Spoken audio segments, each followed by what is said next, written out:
Why do soulmates become wound mates? What can cause something that seems so good in the beginning go so wrong?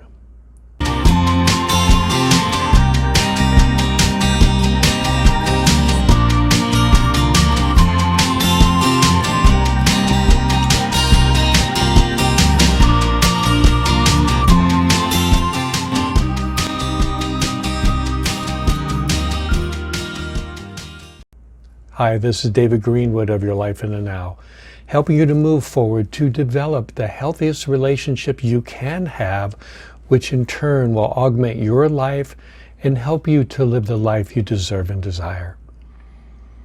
So what are soulmates? Now, you may have heard many people talk about soulmates. To me, soulmate simply means someone that resonates with you, someone that really feels like they fit with you.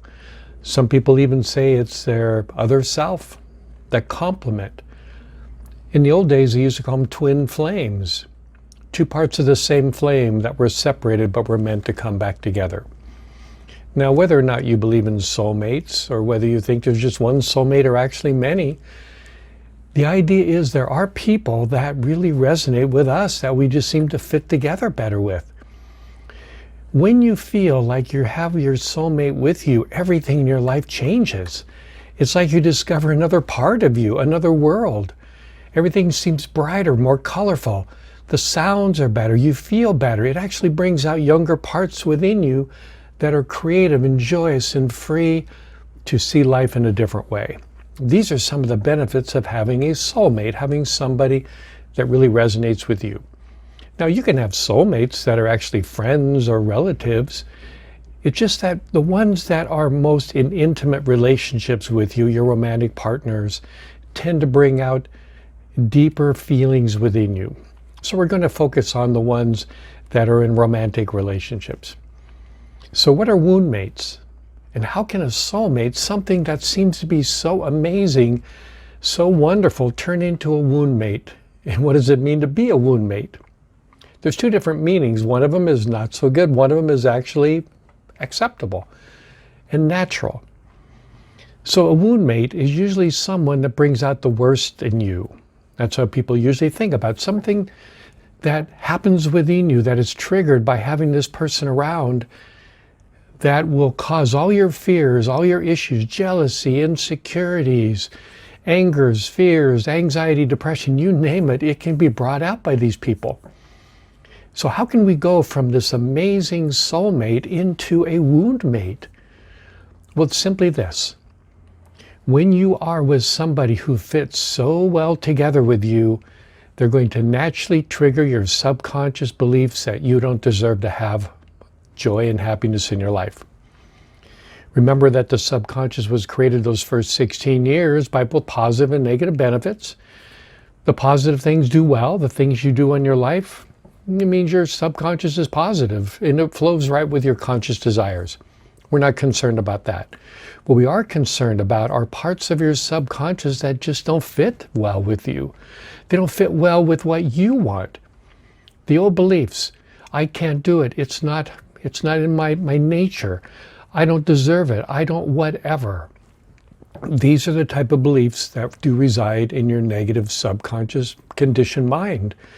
And when you want to do something consciously that runs counter to what your subconscious feels like you deserve, sabotage, distractions, it will do what it can to pull you back. So when you draw a soulmate, at the same time it's going to trigger your subconscious mind's deepest fears. And those fears are that you're going to expect success. You're going to expect to have this wonderful life, but if your subconscious programming says it's not what you deserve, it's not what feels comfortable, it's going to sabotage you. The subconscious is terrified of success. The fear of success is far greater for your subconscious than the fear of failure. The fear of failure is just a minor little blip on the road, but the fear of success means you're going to go from here to here, and you think that you deserve to be up here, but your subconscious doesn't believe it.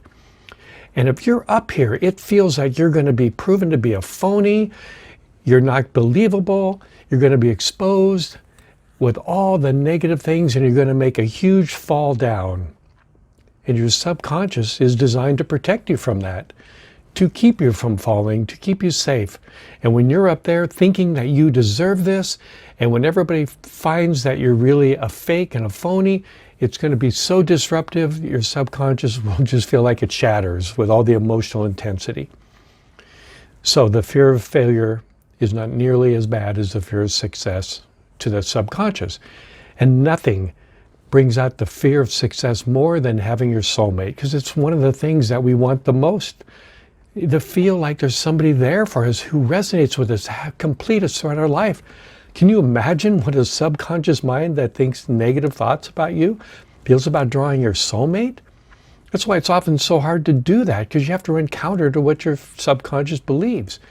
But it can happen. You can meet somebody and suddenly you feel that deep attraction. Okay, so what causes it to go so badly, to become a wound mate?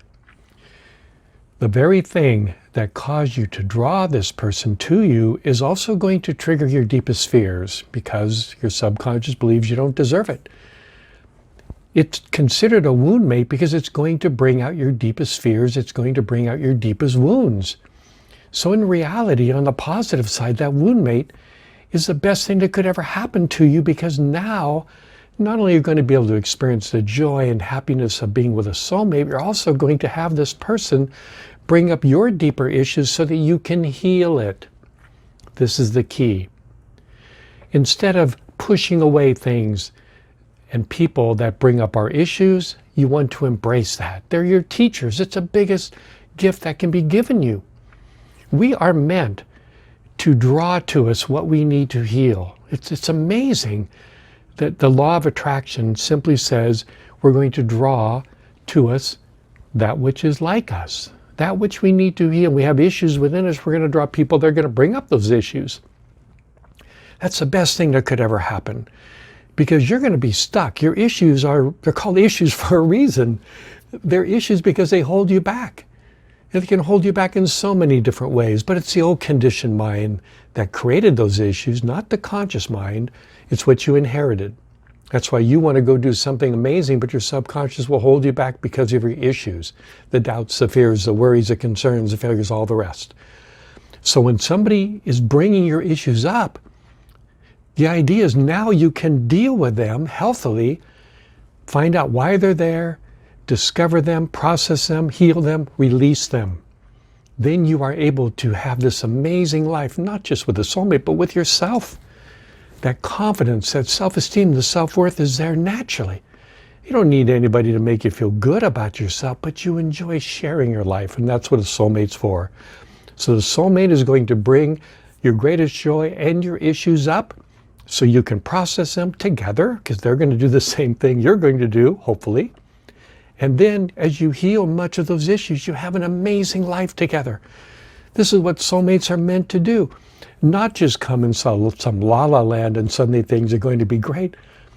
Sorry, that's just not the way it is usually, because we have issues. We have issues because we live in an imperfect world. All the things growing up those first 16 years, the good and the bad, is in our subconscious core beliefs. Some are good, some are not so good. I doubt there's anybody on the earth who doesn't have negative issues, because nobody had a perfect upbringing, nobody had perfect parents, nobody was free of negative experiences, and children make mistakes all the time in what they believe. It goes in, you have it, we all have it. So get over it. Only people in denial don't have it. It's going to affect you, and nothing brings it out more than relationships. That's why relationships are so great. They bring up our fears. You can go along on your own and think you don't have any issues, but get in a relationship. Oh yes, you have issues. And nothing brings up your issues more than your soulmate, because it brings up your deepest issues, your deepest fears, and that's good.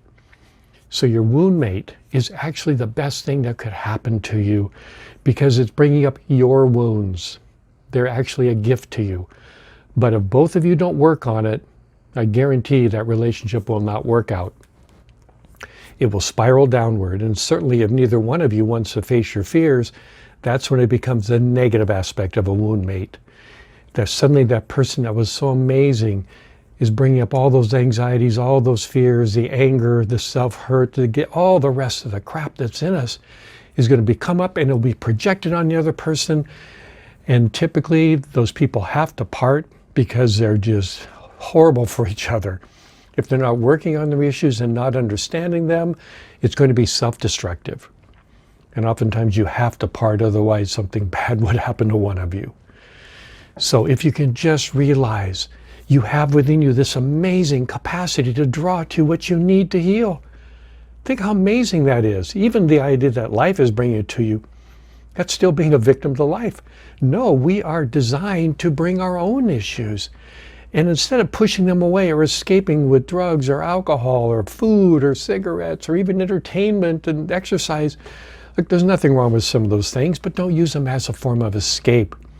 Just be aware that your subconscious will try to have you escape from your issues and fears in denial.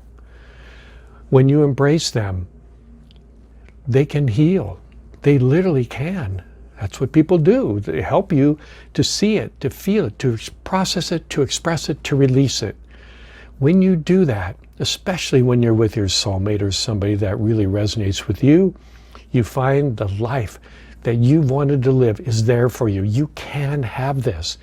You don't have to be with a soulmate, with somebody you feel is perfect for you. Use the same technique with whoever you're with. You can have an amazing life. It'll heal you and you'll heal your relationships as well. So, don't be caught up in the idea whether it's a soulmate or not. It's just a clever way of saying the very best that we could have could be this. Well, maybe it's not the best. Maybe the best thing for you is the person you're with. Live that way. Go into all relationships. You don't know if they're going to be there for a reason, a season, or a lifetime. Go into them as if they're going to be for a lifetime. But be willing to move and grow and change and then part as friends if it's not working out. Nobody's fault. It's just you don't fit together or you outgrow each other. Be open to finding somebody that you feel comfortable with and you feel that joy and it brings out the best of you. That is your soulmate. That's someone who brings out the best in you and is supporting you. This is what you deserve in your life in the now. And I hope this helps you to see, first and foremost, that you have the capacity and the ability to do this. You're going to bring to you your relationships that are going to be best for you to learn and grow, both in the positive and the challenging. That's what life is about. The challenges are there to help you move forward. So please just consider this and embrace it so that you can move forward and have that life you deserve and desire.